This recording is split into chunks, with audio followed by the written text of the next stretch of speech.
Welcome to भारतीय astrology. मेरा नाम है अर्पित शुक्ला।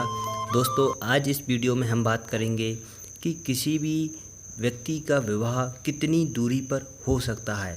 क्या इस प्रश्न का उत्तर ज्योतिष के माध्यम से दिया जा सकता है? यदि हाँ तो कैसे, और अपनी पत्रिका के द्वारा हम इसको कैसे देखें।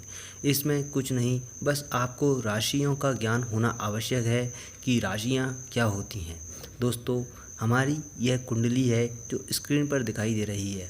इसमें यह भाव 7वां भाव माना जाता है, यानी यह 7वां भाव है। यहाँ पर कोई भी अंक लिखा हो सकता है। अंक राशियों को निर्धारित करता है और इसका अंक कोई भी होगा वह राशि बताएगा। किसी 1 नंबर लिखा हुआ है तो मेष राशि, 2 तो वृषभ, 3 मिथुन, 4 कर्क, 5 सिंह, 6 कन्या, 7 तुला, 8 वृश्चिक, 9 धनु, 10 मकर, 11 कुंभ और 12 मीन राशि।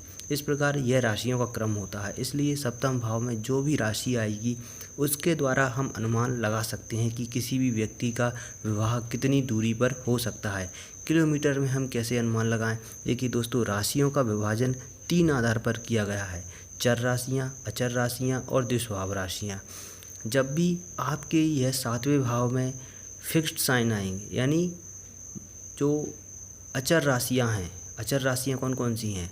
वृषभ राशि यानी 2 नंबर यदि आपके 7वें भाव में लगा हुआ है, सिंह राशि यानी 5 नंबर या 8 नंबर लिखा हुआ है यानी वृश्चिक राशि, अथवा 11 लिखा हुआ है तो कुंभ राशि। यदि इन राशियों में से कोई भी राशि आपके 7वें भाव में आती है और वह भाव का स्वामी बली अवस्था में, उस पर कोई पाप प्रभाव नहीं है, वह मजबूत स्थिति में है, तो आपका विवाह 90 किलोमीटर के आसपास एरिया में हो सकता है। यानी अपने जन्म स्थान से 90 किलोमीटर के आसपास आपके विवाह होने के चांसेस बनते हैं। और यदि यहाँ पर चर राशियाँ यानी मूवेबल साइंस आते हैं, चर राशियाँ कौन कौन सी हैं? मेष राशि यानी 1 नंबर लिखा हुआ है, या कर्क राशि यानी 4 नंबर लिखा हुआ है, अथवा 7 नंबर या तुला राशि लिखी हुई है, या 10 नंबर लिखा हुआ है यानी मकर राशि। यह राशियाँ चर राशियाँ कही जाती हैं। और जब यह राशियाँ 7वें भाव में होंगी तो इस बात की संभावना बनती है कि आपका विवाह जन्म स्थान से कुछ अधिक दूरी पर हो सकता है। यानी यह दूरी कितनी भी हो सकती है, पर अप्रॉक्सीमेटली 200 किलोमीटर या इससे अधिक भी हो सकती है, इस बात की संभावना बनती है। और वहीं यदि यहाँ पर द्विस्वभाव राशियाँ आ जाती हैं, जैसे कि 3 नंबर लिखा हुआ है तो मिथुन राशि, या 6 लिखा हुआ है तो कन्या राशि, 9 लिखा हुआ है तो धनु और 12 लिखा हुआ है तो मीन राशि। यदि इनमें से कोई भी राशि आ जाती है और उनका स्वामी भी बली अवस्था में है, अन्य किसी ग्रह के प्रभाव में नहीं है, तो आपका विवाह 80 से 100 किलोमीटर के आसपास में हो जाता है। यदि वह ग्रह अगर जैसे कि, पर यहाँ पर कुछ डिफरेंस भी आता है, जैसे कि अगर कोई ग्रह है जो फिक्स्ड राशि का स्वामी है, जैसे सूर्य है, और यदि वह मूवेबल में चला गया, मेष राशि में चला गया, 7वें भाव का स्वामी बनकर मेष राशि में चला गया, तो यहाँ पर यह नियम इतने कारगर साबित नहीं हो पाते हैं। और अन्य ग्रहों का प्रभाव दृष्टि आने पर भी इन नियमों में वेरिएशंस आते जाते हैं। इसलिए ये नियम लगभग 70 से 80% तक तो सही रिजल्ट देते हैं, परंतु हम कम्प्लीटली रिलायबल नहीं कर सकते इन नियमों पर, क्योंकि इनमें वेरिएशंस काफ़ी हद तक आते ही हैं।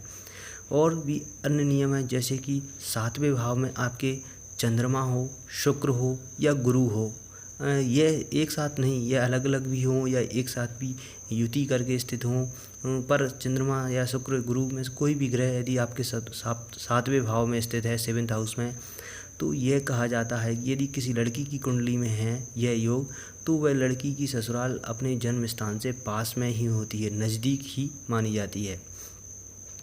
और वहीं यदि 7वें भाव का स्वामी, 7वें भाव में जो कोई भी राशि आई है उसका स्वामी ग्रह 7वें भाव से 12वें भाव के मध्य में स्थित है, या 12वें भाव के स्वामी के साथ में युति बना रहा है, अथवा 12वें भाव में ही स्थित है, किसी प्रकार से 7वें और 12वें भाव के स्वामी का कनेक्शन बनता है, तो भी यह कहा जाता है कि व्यक्ति का विवाह जन्म स्थान से दूर होगा।